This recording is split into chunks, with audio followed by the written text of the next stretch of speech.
When we say the easiest way for you to have non-resistant thought is to get out ahead of it. Oh, we'll say it to you even in a more blunt way. The easiest way for you to have non-resistant thought is to hang out with a new person that you don't know. The less you know about them, the less resistant thought is within you. Oh, you're a stranger. I love you. But we want you to, just for a moment, try to feel the power of this non-resistant thought. So we've been saying recently, what you want to do is get out ahead of it. You want to get out ahead of your thoughts. And people want to get out ahead of it. They just don't know what that means.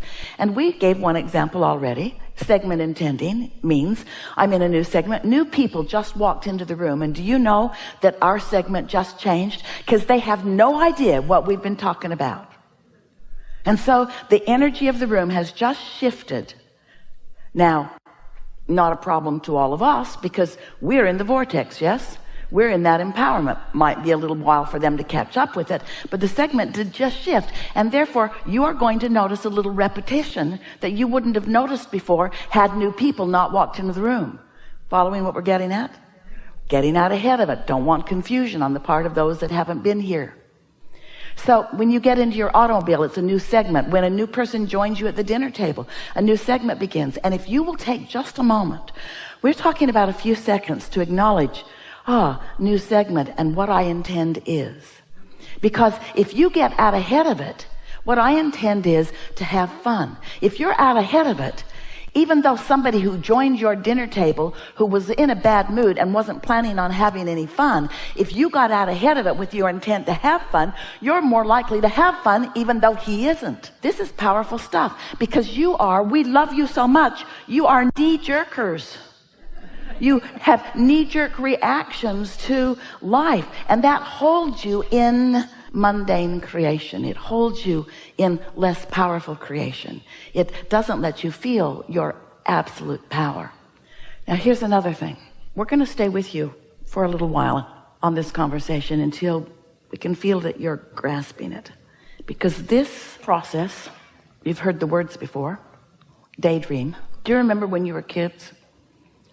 Before you were responsible? Before you felt responsible?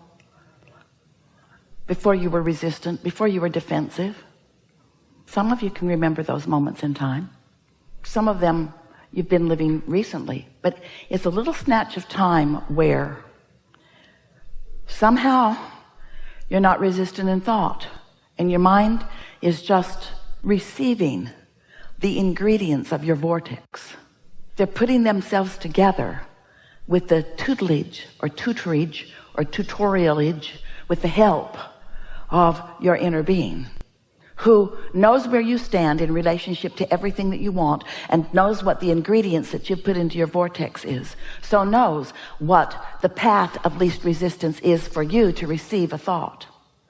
So do you think that you're here to create your own reality? You are, but do you think that the reason that you are here to create your own reality is that when you create your own reality, you will like it better? Well, that's one reason.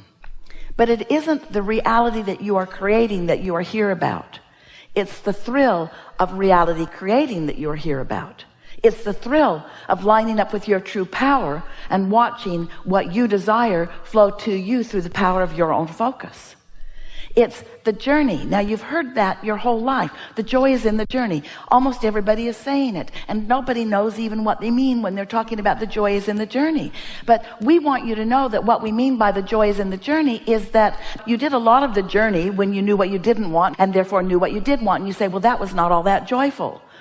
And we say, well, it was to your inner being because you were identifying who you are. When someone was rude, you said, I like nicer. When somebody was hateful, you want more love. When somebody is diminished in some way, you want upliftment. When someone is sick, you want well. When someone's confused, you want clarity. When it's you, even more.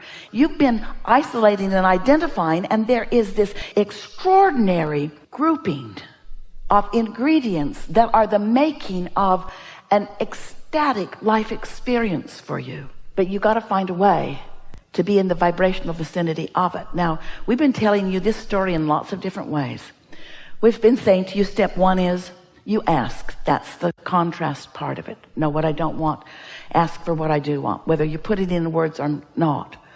Step 2 is, that's the source energy part of it. That's your inner being part of it. That's the vortex part of it. That's the gathering of the cooperative components part of it. Step 2, when you ask, it is given. It's in vibrational form, and you say, I don't want it to be in vibrational form. I want it to be out where I can see it. I'd like to park it in my garage.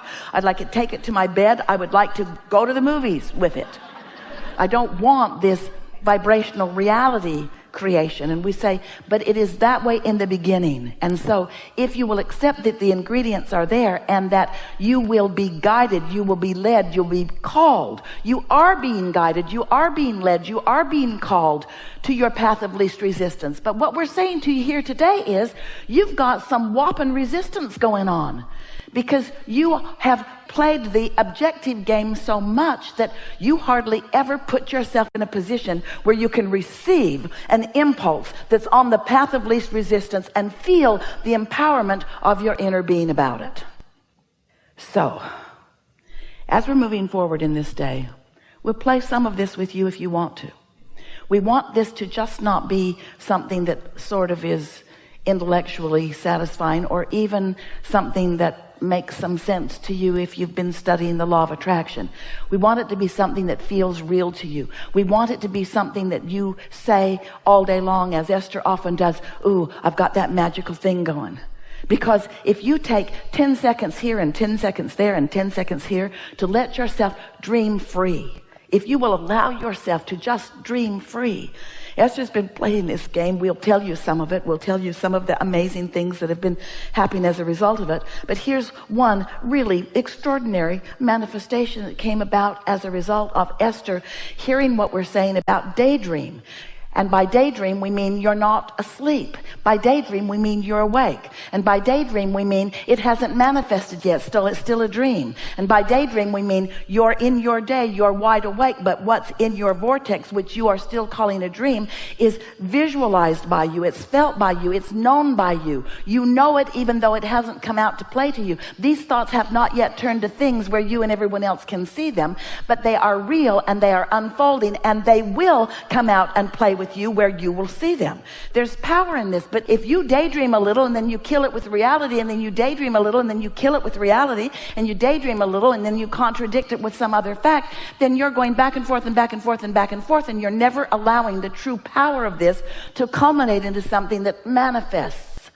There are people in your world that are doing that. There are masters of science and masters of mathematics and masters of music and masters of all kinds of things.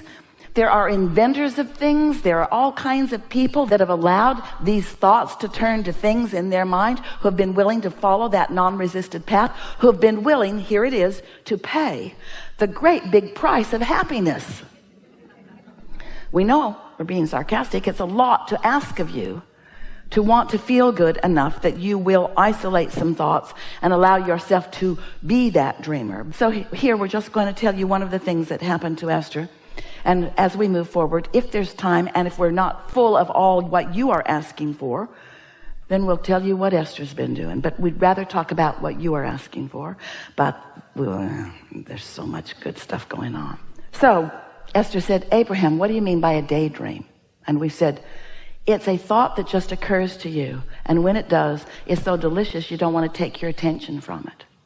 And when you allow yourself to just softly receive it, this is not a thought you think. This is a thought you receive. This is not you making something happen. This is not you setting goals. This is you receiving clues and ideas and impulses about the goals you've already set. This is about having masters of the universe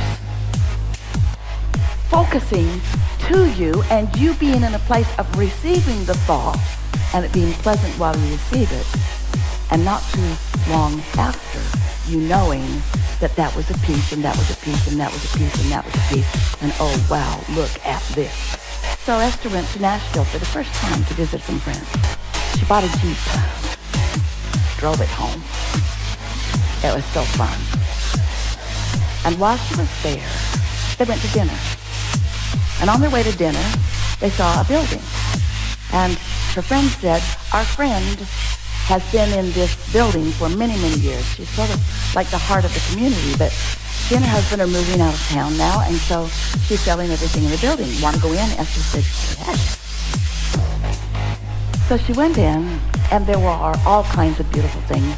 There were crystals for sale and jewelry for sale and artwork of all fashion and all kinds of really beautiful things. And Esther got fixated on, her friend pointed it out to her, and then Esther couldn't take her eyes off of it. It was a painting. A man from Vietnam painted it. The colors are soft and lovely. But it is a painting of a lake, the most beautiful soft colors. It's oil, but it's so soft it looks like pastels. And in the sky are two owls. Esther likes owls. And in the lake is a bed, just sitting on the water, with a red bedspread and a woman sitting on it. Sitting. And Esther said, she's got to be daydreaming. Nothing else makes sense. If she was dreaming, she'd be laying down. What's that bed doing on the lake anyway? I'm going to frame that, and I'm going to put a little plaque on it that's going to say daydream. Now, don't you think that's nice that Esther would find something? Maybe it's not ringing your bells, but it rang her bells. It rang her bells. What else could this possibly be? This is someone wide awake in the middle of the day, sitting on her bed in the middle of a lake.